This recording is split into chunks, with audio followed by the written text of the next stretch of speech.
My name is Claire, and I am 32 years old. Right now, I am sitting in a private jet 30,000 feet above the city that once destroyed me. Next to me, my 2-year-old son Ethan sleeps peacefully, his small hand curled around his favorite stuffed elephant. Across from me sits a man whose love rebuilt everything they tried to break. In 4 years, I went from being thrown out with a single suitcase to this moment, and they have no idea what is coming. Before I tell you what happened when that jet landed, let me ask you something. Where are you watching this from? Drop your location in the comments below. And if you have ever been told you were not enough, that you were broken, that you had no value, please hit that like button and subscribe. This story is for you, because sometimes the people who discard you are actually setting you free. Stay with me. What happened next changed everything. Let me take you back 6 years. I was 22 years old, standing in a small coffee shop in downtown Seattle on a rainy Tuesday morning. That was where I met Greg. He was 25, wearing a navy blue rain jacket, shaking water from his dark hair, as he ordered a large Americano. Our eyes met when he turned from the counter. He smiled. I smiled back. That simple moment felt like fate. We started talking that day. He worked as an engineer. I worked in marketing for a local firm. Our first date was a walk along the waterfront at Puget Sound. The air smelled like salt and rain. We shared stories about our lives, our dreams, what we wanted from the future. He told me he wanted a family someday. I told him I did too. Everything felt easy, natural, right? We dated for a year. Every weekend we explored the city together. Pike Place Market on Saturday mornings.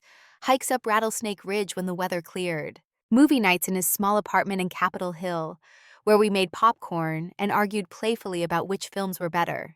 He introduced me to his favorite Thai restaurant. I showed him the bookstore where I spent hours as a teenager. We fit together like puzzle pieces. When Greg proposed, he took me back to that same coffee shop where we met. He got down on one knee right there between the tables, holding a simple silver ring. I said yes before he even finished asking. The other customers clapped. The barista gave us free lattes. I felt like the luckiest woman alive. Our wedding was small and intimate. We got married at a local church with about 50 guests. My parents had died in a car accident when I was 20, so I walked down the aisle alone. But I did not feel alone. I felt hopeful. I wore a simple white dress. He wore a gray suit. We exchanged vows we had written ourselves. His promised forever. Mine promised the same. The first time I met his family was 2 weeks after the wedding. Greg drove us to Portland, Oregon, where his parents lived. The drive took about 3 hours. He seemed nervous, tapping his fingers on the steering wheel. I asked him why. He said his parents could be particular about things. I told him not to worry. I was good with parents.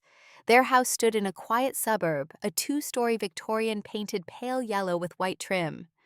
Richard, Greg's father, opened the door. He was a tall man with graying hair and sharp blue eyes. He shook my hand firmly, but did not smile much. Patricia, his mother, appeared behind him. She wore pearls and a cream-colored sweater. Her smile seemed warm at first. She invited me in and offered to make tea. The house smelled like lemon polish and something baking. We sat in their formal living room with furniture that looked too nice to actually use. Patricia poured tea from a china pot into delicate cups. She asked me about my job, my family, where I grew up. When I mentioned my parents had passed away, she made a sympathetic sound but moved on quickly. Marcus, Greg's younger brother, came down the stairs during dinner. He was 20 years old, still in college, studying business. He barely looked at me when we were introduced. He spent most of the meal texting on his phone under the table. Patricia served pot roast with carrots and potatoes, a family recipe, she said. Richard asked me questions about my career goals. Everything felt polite but formal, like a job interview disguised as a family dinner. Near the end of the meal, Patricia leaned forward. "So, Claire, do you and Greg have plans for children?" The question hung in the air. Greg looked uncomfortable. I smiled and said, "Eventually, yes. We would love to have kids someday soon." Patricia nodded approvingly. Richard grunted something that might have been agreement. Marcus smirked into his water glass. I did not understand why at the time. That first year of marriage was happy. Greg and I moved into a small apartment in Capitol Hill with hardwood floors and big windows. I could walk to work. He drove to his job at his father's construction company every morning. We fell into comfortable routines. I cooked dinner on weeknights. He did the dishes. On Fridays, we ordered pizza and watched old movies. On Sundays, we slept late and made pancakes.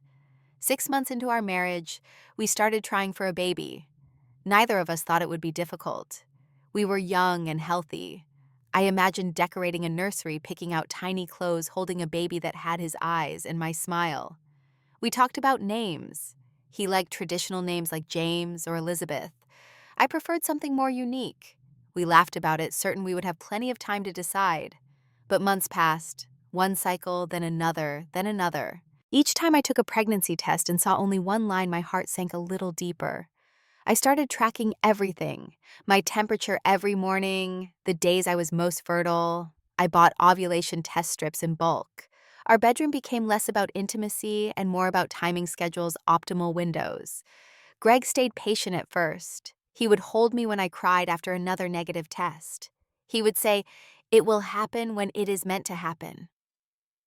I wanted to believe him, but doubt crept in like fog rolling over the bay.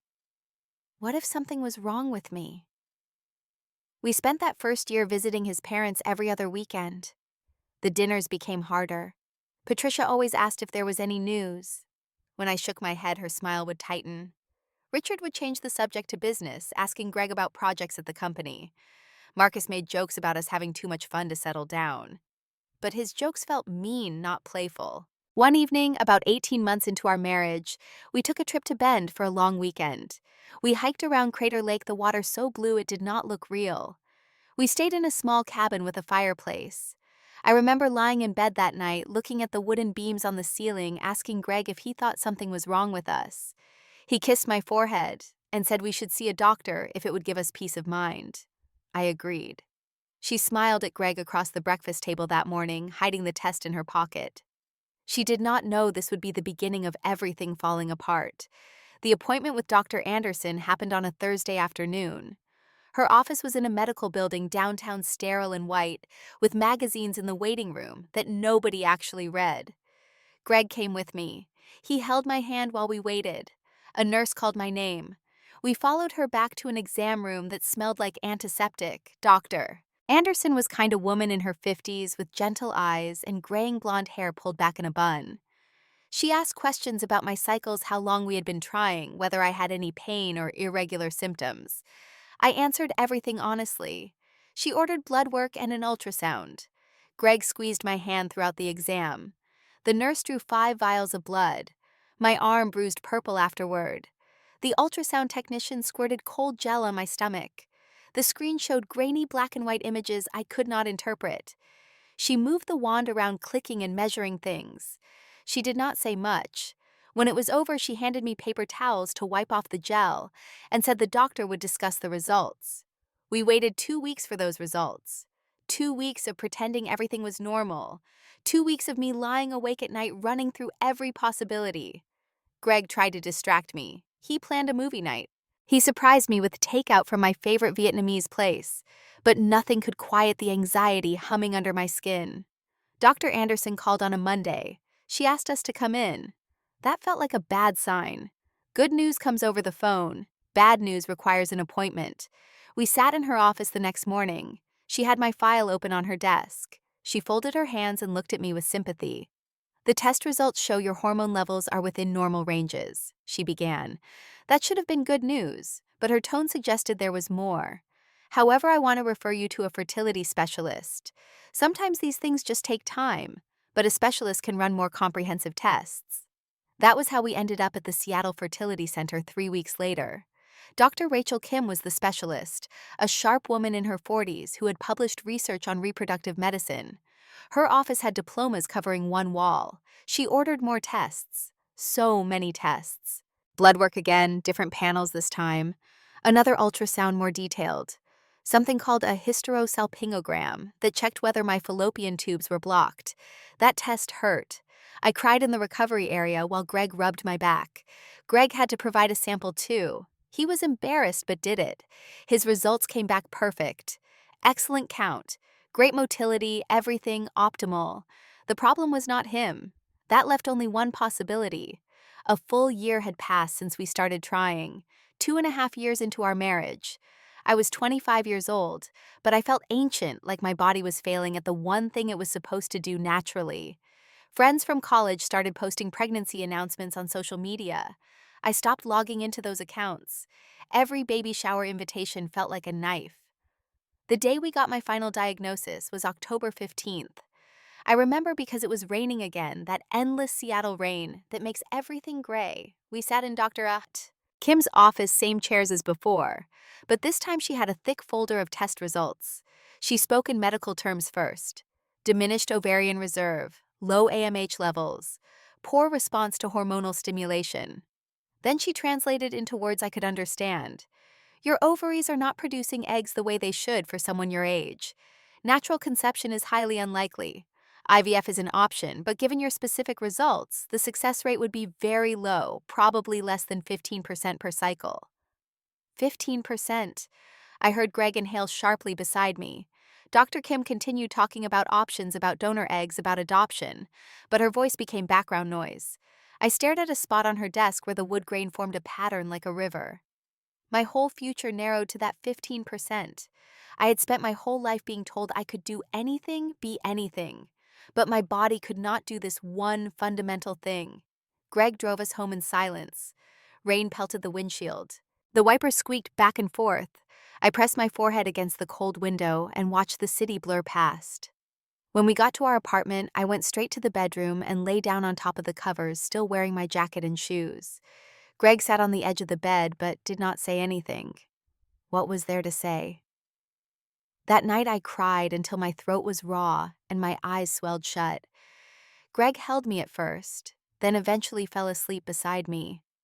I stayed awake, staring at the ceiling, watching shadows from passing cars slide across the plaster.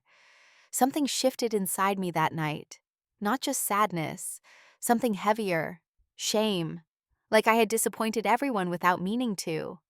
The rain blurred the streetlights outside. Inside, something else was starting to blur too. The love she thought would never fade. Thanksgiving dinner at Patricia and Richard's house happened 3 weeks later. The dining room table was set with their fancy china, the kind with gold edges that you hand wash.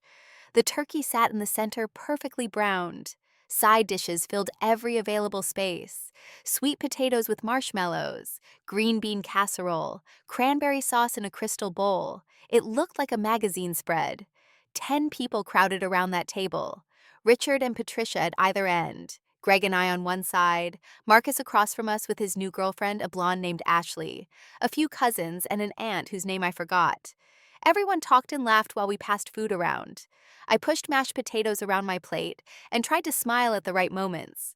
Patricia waited until dessert to bring it up. Pumpkin pie was served, coffee poured. Then she looked directly at me from her end of the table and said, "So, Claire, any news yet?" The conversation stopped. Everyone turned to look at me. I felt heat crawl up my neck. Greg's hand found mine under the table, but he did not say anything. I shook my head. Patricia's lips pressed into a thin line. She sighed loud enough for everyone to hear. "You know I had Greg when I was 23 years old." She cut into her pie with unnecessary force. "These days women wait too long.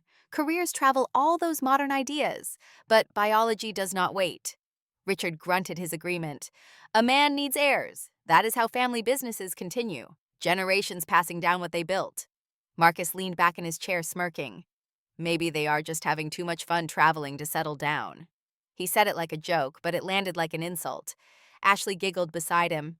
I wanted to disappear. I wanted to tell them we had been trying, that there was a medical reason, that it was not by choice, but the words stuck in my throat. Greg squeezed my hand but stayed silent. He did not defend me. He did not tell his family to back off. He just sat there staring at his pie. The rest of the dinner passed in a fog. I excused myself to the bathroom at one point and locked the door. I gripped the edge of the sink and stared at my reflection. My eyes looked hollow. I splashed cold water on my face and told myself to get through the next hour. Just one more hour. Then we could leave. On the drive home, I finally broke. "Why did you not say anything?" My voice came out sharper than I meant. Greg kept his eyes on the road. "Say what?" he asked. "They were just asking." I stared at him. "Just asking?" Your mother basically called me a failure in front of your entire family." He sighed, frustrated. "She did not say that. You are being too sensitive." Those words hit harder than anything Patricia had said. Too sensitive. Like my feelings did not matter. Like I was overreacting to being humiliated at a holiday dinner. I turned toward the window and cried silently while he drove. He did not apologize. We did not speak the rest of the way home. That night we slept on opposite sides of the bed, a canyon of space between us. Christmas was worse. Patricia gave me a wrapped present in front of everyone. I opened it to find a book called Natural Fertility Solutions, with a bookmark on the chapter about stress reduction. She smiled sweetly as I held it. "I thought this might help, dear. Sometimes we just need to relax more." Several relatives nodded like this was sage advice. I thanked her through gritted teeth and set the book aside. Later, I found it in the trash where Greg had thrown it. At least he did something. The months crawled by. Winter turned to spring. Greg started coming home later from work. He said projects were busy. His father was expanding the business. There were deadlines and meetings. I wanted to believe him. But he started acting different, distant. He stopped asking how my day was. We stopped having dinner together most nights. When we did talk, we argued. Small things at first, dishes in the sink, bills that needed paying, then bigger things, about whether we should try IVF, about whether his family was too involved in our lives, about whether he was happy. I tried to keep things normal. I cooked his favorite meals. I suggested date nights. I bought new lingerie that sat untouched in my drawer. Nothing worked. We were roommates who shared a last name, not a married couple. The worst part was feeling him slip away and being powerless to stop it. One Saturday in May, Greg left his phone on the kitchen counter while he showered. It buzzed with a text message. I glanced at it without thinking. The preview showed a name Stephanie, and the message, "Last night was amazing. I cannot stop thinking about you." My blood turned to ice. I picked up the phone with shaking hands. It was not locked. I scrolled through their conversation. Weeks of messages, flirty texts that grew increasingly intimate, plans to meet up, inside jokes, compliments about how she understood him better than anyone. The most recent exchange was from the night before when he said he was working late. She had sent a photo of herself in a red dress. He had responded with a fire emoji and, "You look incredible." The shower turned off. I heard him moving around in the bathroom. I set the phone down exactly where I found it and walked to the bedroom. My hands would not stop shaking. When he came out, towel around his waist, I was sitting on the edge of the bed. "Who is Stephanie?" I asked. His face went pale, then red, then defensive. "Why were you looking at my phone?" he demanded. "Answer the question," I said. "Are you cheating on me?" He exploded, yelled about privacy and trust, said I was being paranoid, that Stephanie was just a coworker, that I was reading too much into friendly messages. "Friendly?" I stood up. "She said last night was amazing. Where were you last night, Greg?" He faltered, said they grabbed drinks after work, that it was innocent, that nothing happened, but his eyes would not meet mine. I knew he was lying. We fought for hours. He kept insisting I was overreacting. I kept asking him to be honest. Finally exhausted, I asked him directly, "Do you want to stay married to me?" He was quiet for a long time. Then he said, "I do not know anymore." Those 5 words destroyed what was left. That night he slept on the couch. I lay in our bed alone staring at the dark ceiling. My marriage was ending. Not with dramatic betrayal, but with slow erosion. He had checked out months ago. Maybe he had been checking out since Dr. Kim gave us my diagnosis. Maybe he decided I was broken and started looking for someone who was not. The final blow came 2 weeks later on a Tuesday evening in late May. I came home from work to find Greg sitting in the living room. But he was not alone. Richard, Patricia, and Marcus sat on our furniture like they owned the place, 4 against 1. My stomach dropped. "What is going on?" I asked. Patricia stood first. She wore a black pantsuit like she was attending a business meeting. "Claire, sit down. We need to talk." I stayed standing. "Talk about what?" Richard cleared his throat. "You have had 3 years. You cannot give us grandchildren. This marriage is pointless." The words hit me like a physical blow. I looked at Greg. He was staring at his hands.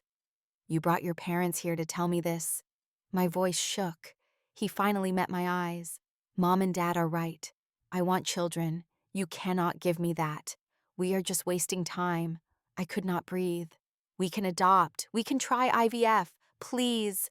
Patricia laughed, actually laughed. "Adopt? Raise someone else's child? Absolutely not. No grandson of mine will be another man's blood." Marcus leaned forward. "Just accept it, Claire. You are broken. Let him move on." Broken. That word again. It echoed in my skull. Richard pulled papers from a briefcase. "We have consulted with our attorney. Greg will file for divorce. You have until the end of this week to move out." I turned to Greg, desperately searching his face for any sign of the man I married. "You are really doing this?" I whispered. He nodded slowly. "I am sorry." But he did not sound sorry. He sounded relieved. Patricia stepped closer. Her perfume was too strong, flowery, and cloying. "You are dead to us, Claire. Do not contact this family again. You have brought nothing but disappointment." Her words were bullets. Each one found its target. I thought about fighting, about refusing to leave, about demanding my rights. But what was the point? They had already decided. And Greg had chosen them over me. He handed me divorce papers. My hands trembled as I took them. "Sign these. You will get nothing. This apartment is under my name. Everything here is mine." I scanned the papers. He was right. I had no claim to anything. We had married young. We had not accumulated much. And apparently at some point he had made sure I had no legal right to any of it. I grabbed a pen from the coffee table. My signature looked shaky, unfamiliar. Tears dropped onto the page, smudging the ink. Patricia smiled, satisfied. "Good girl, you have 5 days." They stood to leave. Marcus clapped Greg on the shoulder like they had just closed a successful business deal. Richard shook his son's hand. They filed out of my home, my life, without looking back. The door closed. I stood there alone with Greg. "I need you to leave," he said quietly. "I am staying with my parents tonight. Pack your things." Then he left too. I stood in the empty apartment, surrounded by our life together. Pictures on the walls, books on the shelves, the coffee maker we got as a wedding gift. None of it was mine anymore. I walked to the bedroom and pulled out my old navy blue suitcase from the back of the closet. I packed clothes, toiletries, a few photos of my parents, the jewelry my mother left me. Everything I cared about fit in one bag. Everything else was just stuff. 5 days later, I stood outside the apartment building with that suitcase at my feet. The morning was gray and cool. I had nowhere to go. My savings account held just over $3,000. I had no family. My friends had drifted away during my marriage. I was 28 years old, divorced, supposedly infertile, and alone. I picked up my suitcase and started walking. I did not look back. The door clicked shut behind her. She stood in the hallway, suitcase in hand, with nowhere to go. But somewhere deep inside, beneath the pain, a tiny spark refused to die. The motel on the outskirts of Portland cost $49 a night. The room smelled like cigarettes and mildew, despite the no smoking sign on the door. The carpet was stained brown in places I tried not to think about. A double bed sagged in the middle. The television only got basic cable. The bathroom faucet dripped constantly, a steady rhythm that kept me awake. I lay on top of the bedspread, still wearing my shoes, and stared at the water-stained ceiling. Cracks spread across the plaster like a map to nowhere. Car headlights swept across the walls as people came and went outside. Voices carried through thin walls. Someone laughed loudly next door. Someone else was arguing. I felt completely separate from all of it, like I was underwater watching the surface from below. My phone buzzed occasionally. Work emails, a text from Amanda, a friend from college I had not spoken to in months. I did not answer. I had called in sick to my job. I knew I should get up, make a plan, figure out my next move. Instead, I just lay there, letting hours pass. My parents were gone. I had no siblings. The few friends I had made in Seattle had been couple friends, people Greg and I knew together. After the divorce, those relationships evaporated. Nobody knew what to say. Nobody wanted to pick sides. So they said nothing and disappeared. On my 3rd day at the motel, I finally got out of bed.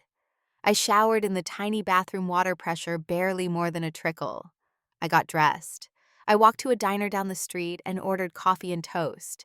The waitress had tired eyes and called me honey. I left her a big tip because she was kind and I needed someone to be kind. After breakfast, I walked to a small park nearby. It was nearly empty. Just me, an old man feeding pigeons, and a mother pushing a toddler on a swing. I sat on a bench and watched them. The little girl squealed with delight every time the swing went high. The mother smiled patient and loving. My chest ached watching them. I would never have that. I would never push my child on a swing. I would never hear that laugh. I was broken, pointless, dead to them. The words played on repeat in my head. I do not know how long I sat there. Eventually, the mother and child left.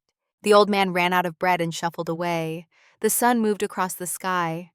I just sat empty, trying to figure out how to keep existing when I did not want to. Then someone said my name.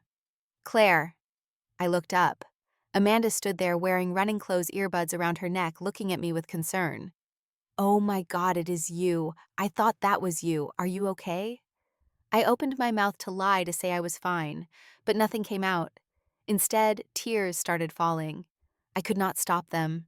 Amanda sat beside me immediately and put her arm around my shoulders. I cried against her shoulder while she rubbed my back and did not ask questions. When I finally stopped, she handed me a tissue from her pocket. Come on, she said gently. Let me buy you some coffee. We walked to a small cafe nearby. We sat at a corner table. Amanda ordered us both lattes. Then she waited. I told her everything: the infertility, the divorce, being thrown out, the motel, my empty bank account. All of it spilled out in broken sentences. She listened without interrupting. When I finished, she was quiet for a minute. Then she said, "You need a fresh start, completely fresh." I wiped my eyes. I do not even know where to start. She leaned forward. I run marketing for a tech startup in San Francisco. We are growing fast. I have an opening on my team, good salary. Come work for me. I stared at her. Amanda, I cannot just... Why not? She interrupted. What is keeping you here? She was right. Nothing was keeping me here. Everything here hurt. Come to California, she continued. Leave this place behind. Leave these people behind. Start over. I thought about it. A new city, a new job, no memories on every corner, no risk of running into Greg or his family, no reminders of everything I lost. It felt terrifying and necessary at the same time. When would I start? I asked. She smiled. As soon as you can get there. Next week, 2 weeks. I took a shaky breath. Okay, yes. I will do it. That night back at the motel, I felt something I had not felt in months. Not quite hope, but something close. A sense that maybe I could survive this. I started researching apartments in San Francisco online. I updated my resume. I emailed Amanda confirming I would be there in 10 days. I had $3,000, a suitcase of clothes, and nothing left to lose. That would have to be enough. The week before I planned to leave, I started feeling strange, exhausted beyond reason, nauseous in the mornings. I figured it was stress, my body processing trauma. Amanda called me every day to check in and help me prepare for the move. She was a lifeline when I desperately needed one. 3 days before my bus ticket to California, Amanda insisted I go see a doctor. You look awful, she said over the phone. Just get checked out before you travel. Make sure you are okay. I agreed, mostly to make her stop worrying. I found a walk-in clinic and paid the $75 visit fee in cash. The doctor was a middle-aged man named Dr. Martinez, with kind eyes and a gentle manner. He asked about my symptoms: fatigue, nausea. He checked my vitals. Everything seemed normal. Then he said, "When was your last period?" I had to think. With all the stress, I had not been keeping track. Maybe 6, 7 weeks ago, I said. He nodded. I would like to run a blood panel, standard procedure. I agreed, too tired to argue. 2 days later, my phone rang. Unknown number. I almost did not answer. Ms. Claire, this is Dr. Martinez. You need to come back to the clinic. His tone made my heart race. Is something wrong? I asked. Just come in. Today, if possible. I took the bus back to the clinic, my stomach in knots. Was I sick? Did I have some terrible disease? Was stress killing me?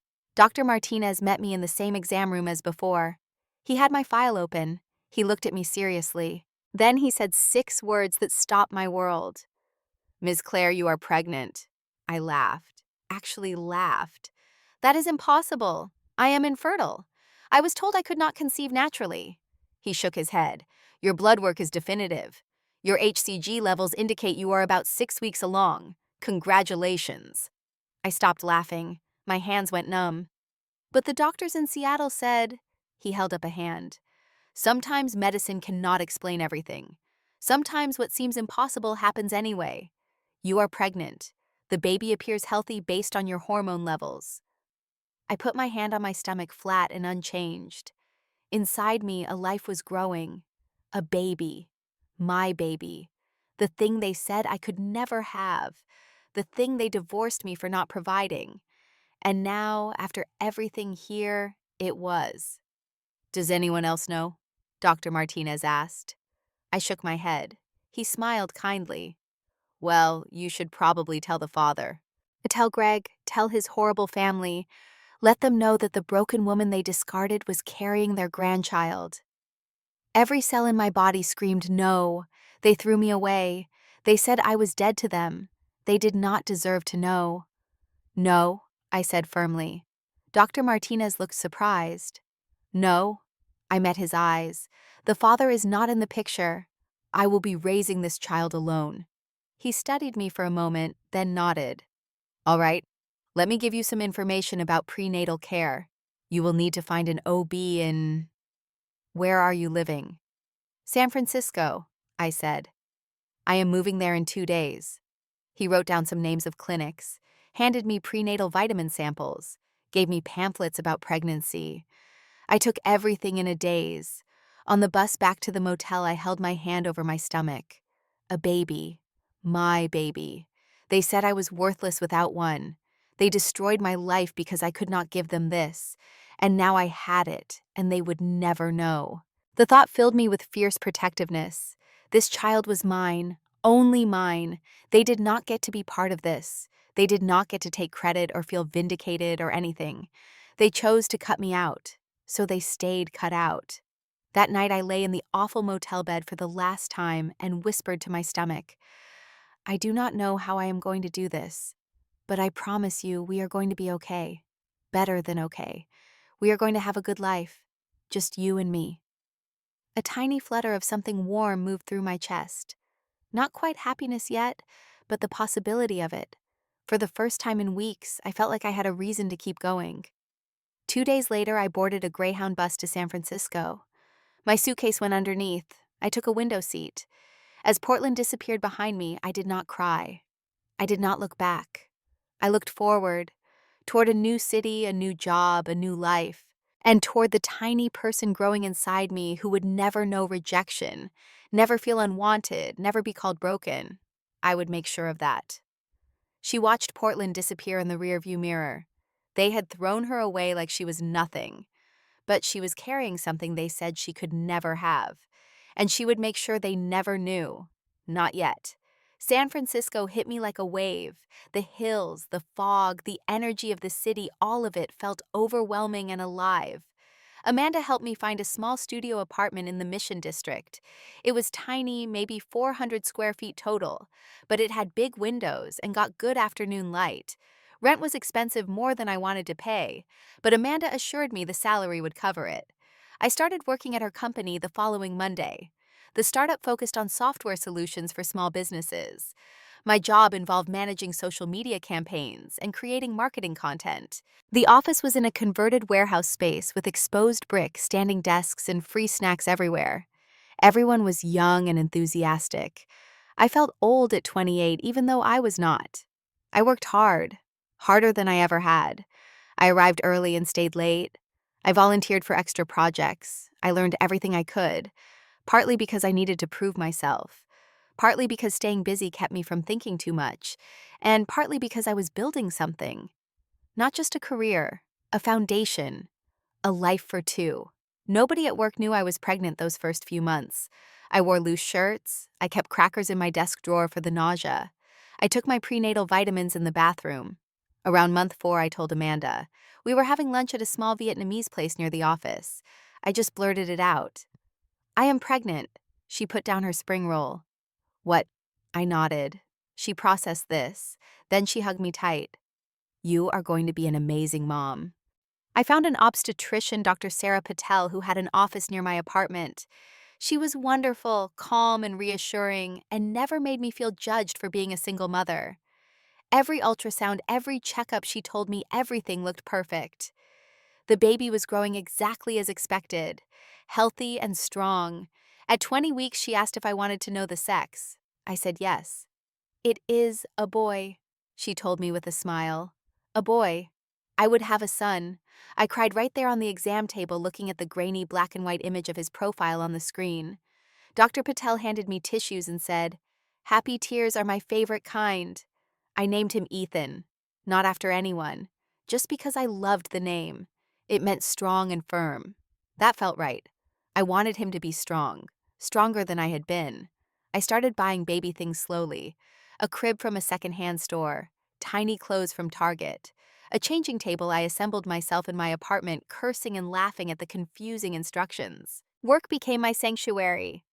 3 months into the job, I landed a major client, a growing tech company that needed a complete marketing overhaul. I worked with them for months building their brand from the ground up. The campaign I created increased their user base by 40% in 6 months.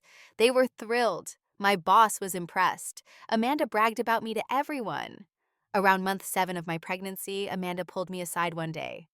The board wants to promote you, Associate Director of Marketing. I was stunned.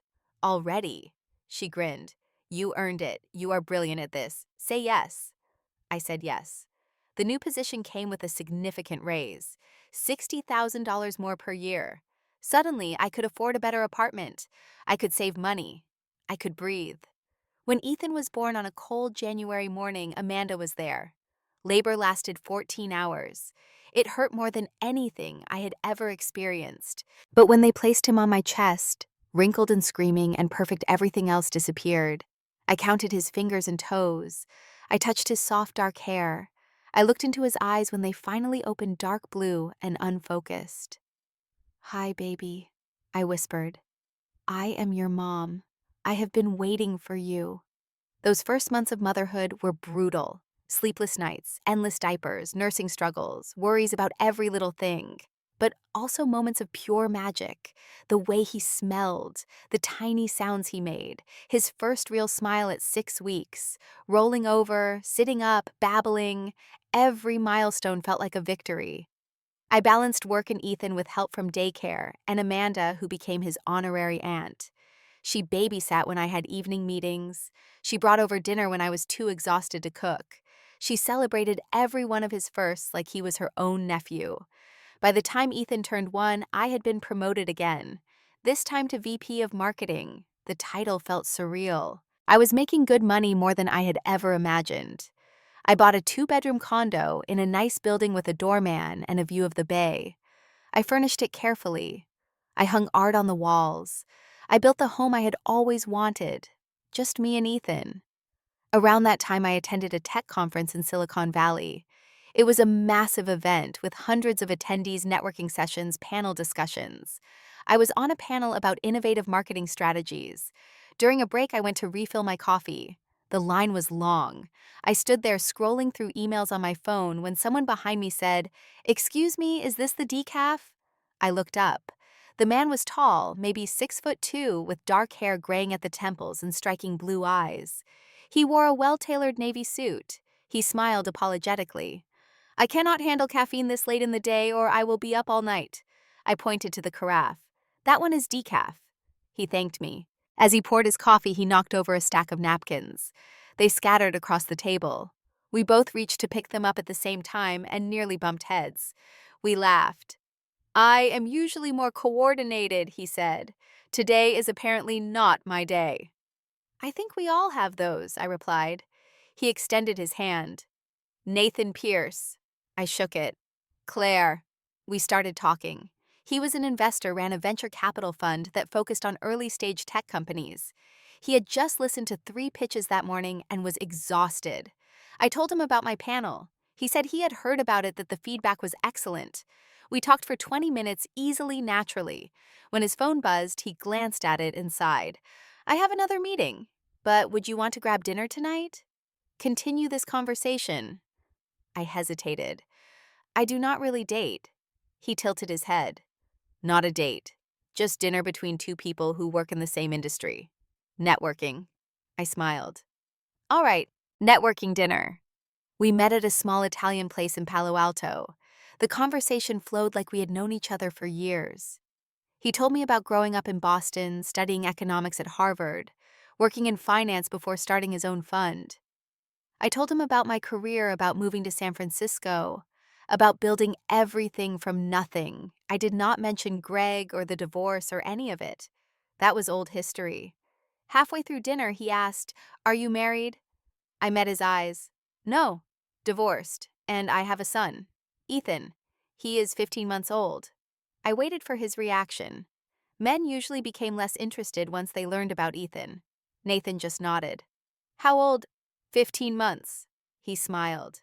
That is a great age. My sister has twins that age. Total chaos, but so much fun.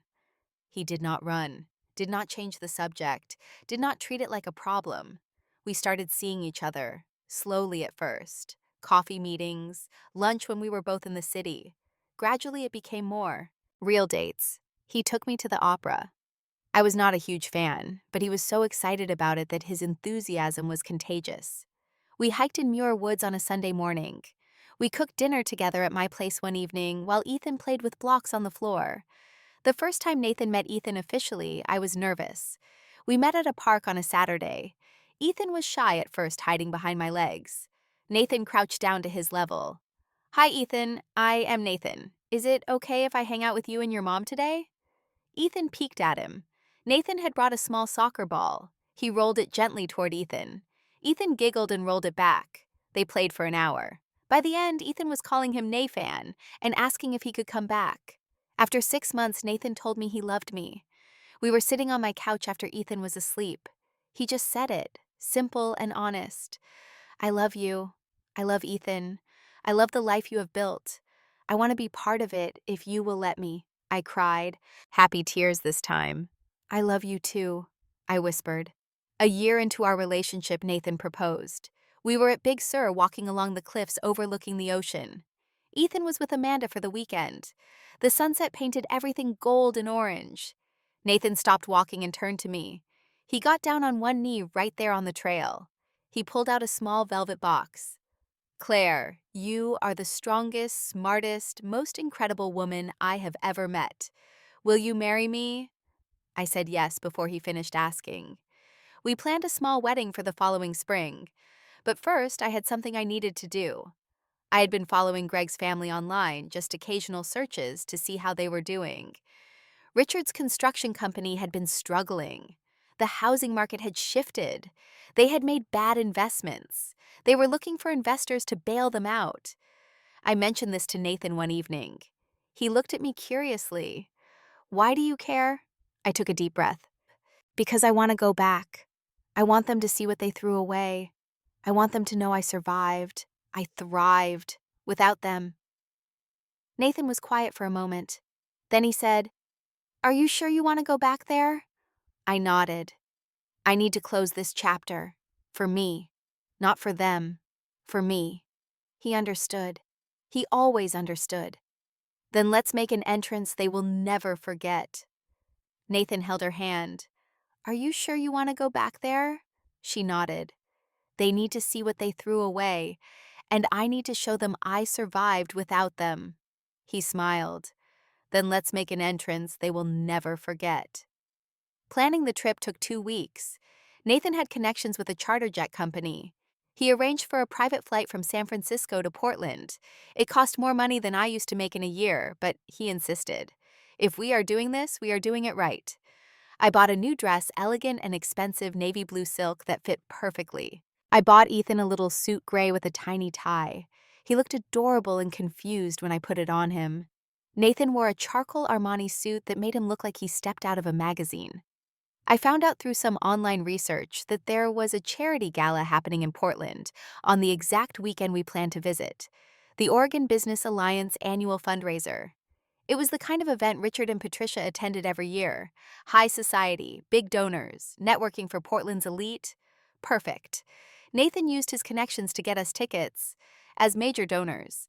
Our names would be in the program. We flew out on a Friday afternoon. The jet was small, luxurious with leather seats and a flight attendant who offered us champagne. Ethan was fascinated by everything. He pressed his face to the window and watched the clouds. I held him in my lap and felt my heart pounding. As Portland came into view below, Nathan reached across and squeezed my hand. "You okay?" he asked. I looked at my son, then at this man who loved us both. "I am better than okay," I said, and I meant it. Whatever happened next did not matter. I had already won. We landed at Portland International. A car service met us on the tarmac. We drove to the Heathman Hotel, the nicest hotel in downtown Portland. Our suite had 2 bedrooms, a living room, and a view of the city. Ethan ran around exploring while Nathan and I got ready for the evening. The gala started at 7. We arrived at 7:30, fashionably late. The venue was the Portland Art Museum, transformed into a glittering event space. Chandeliers hung from high ceilings. Round tables with white linens and elaborate floral centerpieces filled the room. A jazz quartet played softly in one corner. People in tuxedos and evening gowns mingled with champagne glasses. I took a deep breath. Nathan offered me his arm. I took it. We walked in together, Ethan holding my other hand. People turned to look. We made an entrance. The way we moved, the way we looked, the confidence we carried. We looked like we belonged, because we did. I scanned the room. It took less than a minute to spot them. Richard and Patricia stood near the bar talking to an older couple I did not recognize. Richard wore an ill-fitting tuxedo. Patricia had on a burgundy dress with too much jewelry. Marcus stood nearby, drink in hand, talking to a young woman who looked bored. And then I saw Greg. He stood with Stephanie, the woman from the text messages. She wore a tight red dress. They looked comfortable together. Married, I assumed. Good for them. Nathan and I moved through the crowd. People greeted Nathan, recognizing his name from the business world. He introduced me as his fiancée, VP of marketing at a successful startup. People were impressed. I felt powerful. We made our way slowly toward the bar, closer to them. Patricia saw me first. She had been mid-sentence talking to someone when her eyes landed on me. Her face went white, then red. She touched Richard's arm urgently. He turned. His eyes widened. He said something I could not hear. Marcus noticed next. He choked on his drink. And then Greg turned around. Our eyes met across the room. He stared like he was seeing a ghost. I smiled. Not a warm smile. A knowing smile. Then I walked directly toward them. Nathan stayed close beside me. Ethan held my hand, oblivious to the tension. Patricia recovered first, her social training kicking in. "Claire!" Her voice was strained. "Hello, Patricia." "Richard." My voice was calm, controlled. Richard stared at Ethan. "Who is this child?" he demanded. I looked down at my son. "This is Ethan. He is 2 years old, my son." The silence was deafening. Greg pushed through toward us. Stephanie followed, confused. "Claire," Greg said. His voice shook. "You have a child." I met his eyes without flinching. "Yes, a miracle apparently. I conceived naturally about a month before you divorced me." Patricia's hand flew to her mouth. Marcus actually stumbled backward. Richard's face turned purple. "You never told us," Patricia gasped. I laughed cold and sharp. "Tell you, the people who called me broken, who said I was dead to them, who threw me out like garbage. Why would I tell you anything?" Greg looked like I had slapped him. "Claire, if I had known—" "If you had known what?" I interrupted. "Would you have kept me? Would you have suddenly remembered you loved me? Or would you have just seen me as useful again?" Stephanie pulled on Greg's arm. "Who is this?" she asked. I smiled at her. "I am his first wife, the one he threw away because she could not have children. Except I could. I just did not know it yet." Nathan stepped closer. His presence beside me was solid grounding. "I am Nathan Pierce," he said, extending his hand to Richard. Richard ignored it. "Pierce Ventures." Nathan nodded. That is correct. I saw the recognition in Richard's eyes. He knew who Nathan was, knew his money, his influence. Claire and I are engaged, Nathan continued smoothly.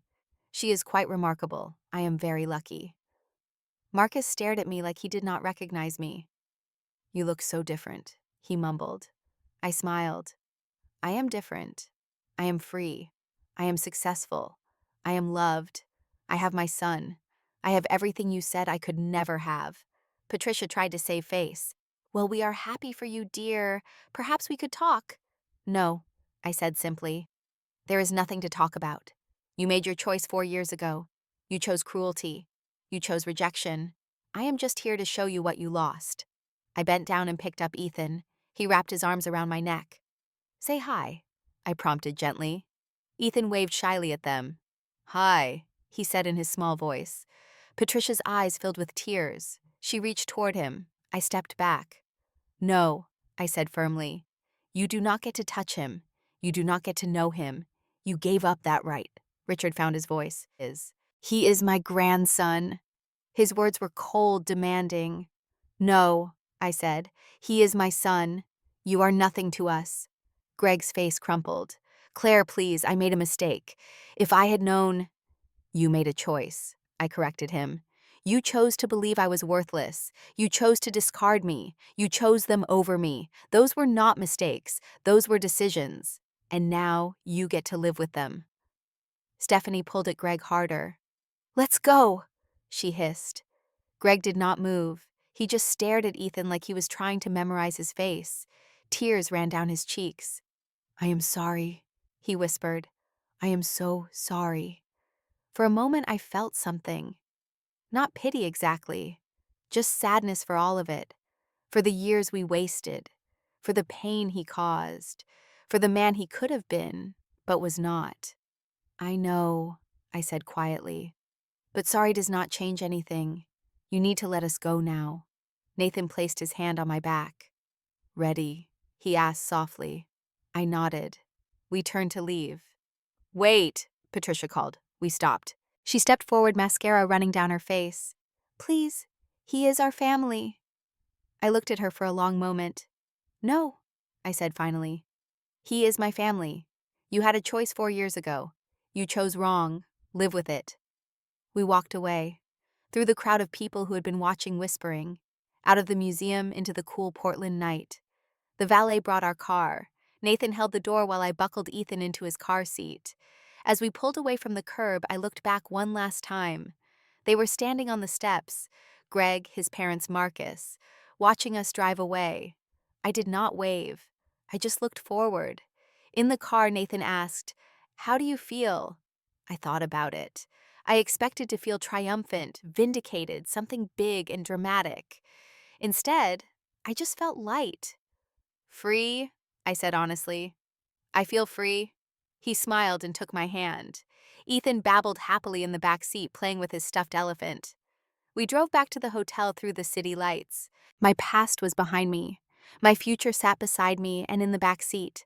I had come back to show them they were wrong, but really I had come back to prove to myself that I had moved on. And I had. She felt lighter than she had in years. The weight of their judgment, their cruelty lifted. They had seen her triumph, and that was all she needed. We flew back to San Francisco the next morning. Ethan slept most of the flight exhausted from the excitement. Nathan worked on his laptop. I looked out the window at the country passing below and felt a chapter closing.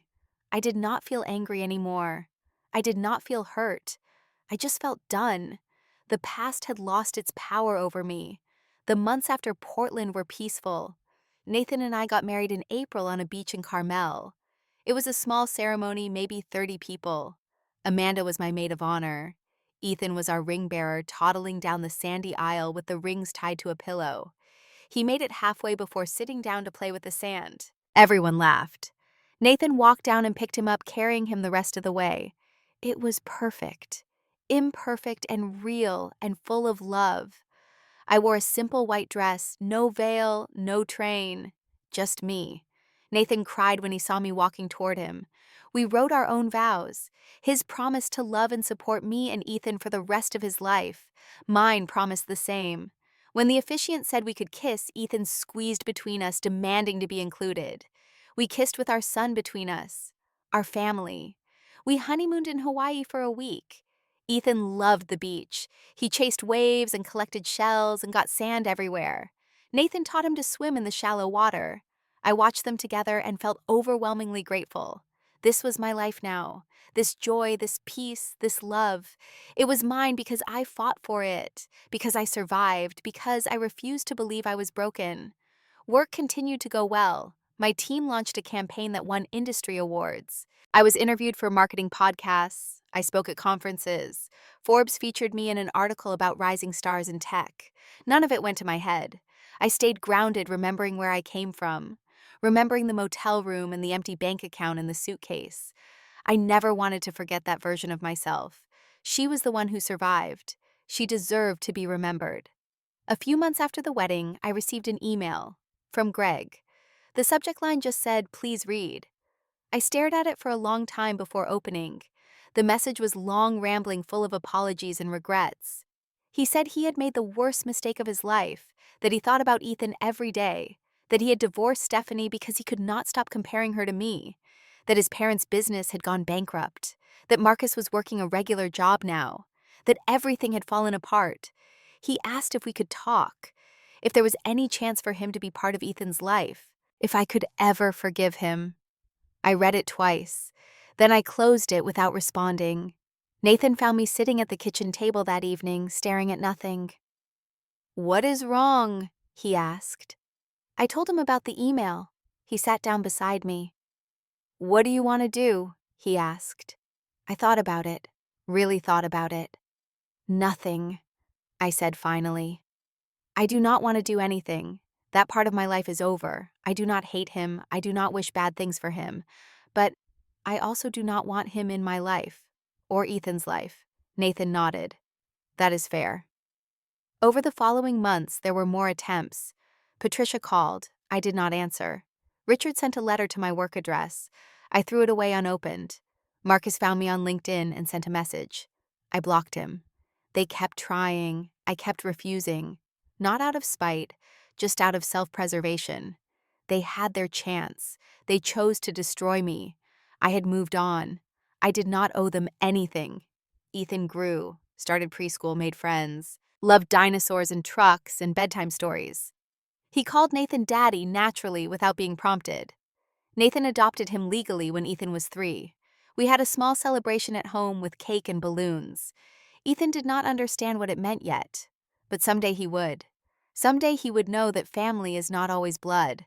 Sometimes family is the people who choose to love you. As the years passed, I thought about my old life less and less. Sometimes I would see something that reminded me. A Victorian house like Richard and Patricia's. A song that played at my first wedding. The smell of pot roast. Those moments came less frequently as time went on. They hurt less when they did. One afternoon when Ethan was 4, we were at the park. He was playing on the swings, pumping his legs like Nathan had taught him. I watched him from a bench, coffee in hand, content. A woman sat down next to me. "He is beautiful," she said, nodding toward Ethan. "Thank you," I replied. She smiled. "I have a daughter his age, over there in the purple shirt. She is going through a dinosaur phase." I laughed. "So is mine." We chatted easily. At some point she asked, "Is this your first?" I nodded. It took me a long time to have him, but he was worth the wait. She understood without me having to explain. "Mine too," she said. 3 years of treatments. I almost gave up. We talked about motherhood, about work-life balance, about the exhaustion and joy that came with raising small humans. When Ethan ran over asking for a snack, I introduced them. The woman's daughter came over too. They played together while we talked. Before she left, she said, "I am glad we met. It is nice to connect with someone who gets it." I agreed. It was nice. That evening at home, Nathan made dinner while I gave Ethan a bath. Ethan splashed water everywhere, giggling.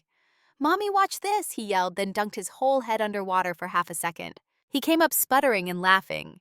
I wrapped him in a towel and carried him to his room. We picked out pajamas with rocket ships. I read him 3 books like I did every night. He fell asleep before I finished the third one. I sat there for a minute, watching him breathe, his face peaceful and perfect. Nathan appeared in the doorway. "He is out," he whispered. I nodded. We left the door cracked and walked to the living room. Nathan poured us each a glass of wine. We sat on the couch together, my feet in his lap. "You know what I realized today?" I said. He looked at me. "What?" I took a sip of wine. "I am happy. Really, truly happy. I was not sure I would ever feel this again, but I do." He smiled. "You deserve it. You worked for it." I thought about that. I had worked for it. I survived a marriage that broke me. I rebuilt myself alone. I carried and raised a child while building a career. I learned to trust again, to love again. None of it had been easy, but all of it had been worth it. Sometimes I think about what my life would have been like if they had not thrown me out, I admitted. If Greg had stayed. If I had raised Ethan in that family. Nathan waited for me to continue. "I think I would have been miserable," I said. "They would have taken credit for him, controlled everything, made me feel grateful they allowed me to stay. I would have spent my life trying to prove my worth to people who would never see it." I looked at Nathan. "They did me a favor. They broke me so I could rebuild myself stronger. They threw me away so I could become this version of myself, the version I was always meant to be." He leaned over and kissed my forehead. "I am glad they did not see your worth, because it meant you were free to find someone who did." I smiled. Best mistake they ever made. We sat there in comfortable silence, drinking wine, listening to the city sounds through the open window. Somewhere in Portland, Greg and his family were living their lives. I hoped they found peace. I hoped they learned something. But mostly I just did not think about them anymore. They were strangers, people from a different life, a life that no longer had any claim on me. The next morning, Ethan woke me up by jumping on the bed. "Mommy, Mommy, it is pancake day." Every Saturday was pancake day. I groaned playfully and pulled him down for tickles. He squealed and laughed. Nathan appeared with coffee. "Your fans are demanding breakfast," he said with a grin. I got up and we went to the kitchen together. Nathan made pancakes shaped like dinosaurs. Ethan helped making a huge mess with the flour. I did not mind. Messes could be cleaned. These moments could not be recreated. After breakfast, we walked to the farmer's market. Ethan held both our hands swinging between us. He picked out strawberries and insisted we get the biggest pumpkin for Halloween, even though it was only September. We bought flowers and fresh bread and honey from a local beekeeper. We ran into Amanda there with her new girlfriend. The 6 of us got coffee and sat in the park while Ethan played with Amanda's dog. This was my life now. Small, beautiful, ordinary moments. No drama, no cruelty. Just love and stability and choice. I chose this family. I chose this life. And it chose me back. Looking back at everything I went through, all the pain and rejection and loneliness, I understood something now. Sometimes the people who break you are doing you the greatest favor. They are making space for the life you were always meant to live. And when you finally realize that you stop being angry, you start being grateful. I learned that being called broken was not the worst thing that ever happened to me. Believing it would have been. I learned that other people's judgment says more about them than about me. I learned that families are built on love, not blood. I learned that I was stronger than I ever knew. I learned that the life you build after everything falls apart can be better than anything you imagined before. That night, after Ethan was asleep and Nathan was reading in bed, I stepped out onto our balcony. The city stretched out below, lights twinkling like stars. I thought about the girl I used to be, the one who stood outside an apartment with a suitcase and nowhere to go, the one who felt worthless and broken and alone. I wished I could go back and tell her it would be okay, that she would be okay, better than okay, that she would build something beautiful from the ruins they left her in. But maybe she knew. Maybe that tiny spark I felt that day, the one that refused to die, maybe that was her knowing. Maybe survival always starts with the smallest light. You just have to protect it long enough for it to grow. And then one day you look around and realize you are not just surviving anymore. You are living, fully, completely, joyfully living. And the people who tried to destroy you are just ghosts, faded memories that cannot touch you anymore. That is freedom. That is victory. Not revenge, not vindication, just peace. Just moving forward into a life so full of love that there is no room left for pain. I hope if you are watching this and you have ever been told you are not enough, you know something now. You are enough. You always were. The people who could not see it were blind, not you. And sometimes the greatest gift someone can give you is the gift of walking away, because then you are free to find the people who will stay, the people who will see you, the people who will love the real you, scars and all. Have you ever been through something that broke you but ultimately made you stronger? I would love to hear your story. Leave a comment below and share your experience. Your words might be exactly what someone else needs to hear today. And if this story touched you, please hit that like button and subscribe to the channel. Share this video with someone who needs to hear it. Sometimes we all need a reminder that we can survive anything, that we are stronger than we know, that there is life and joy and love waiting on the other side of pain. Thank you for listening to my story. Thank you for being here. I wish you healing happiness and the courage to walk away from anything that diminishes you. You deserve a life that celebrates you, not tolerates you. Go find it, build it, claim it. It is waiting for you.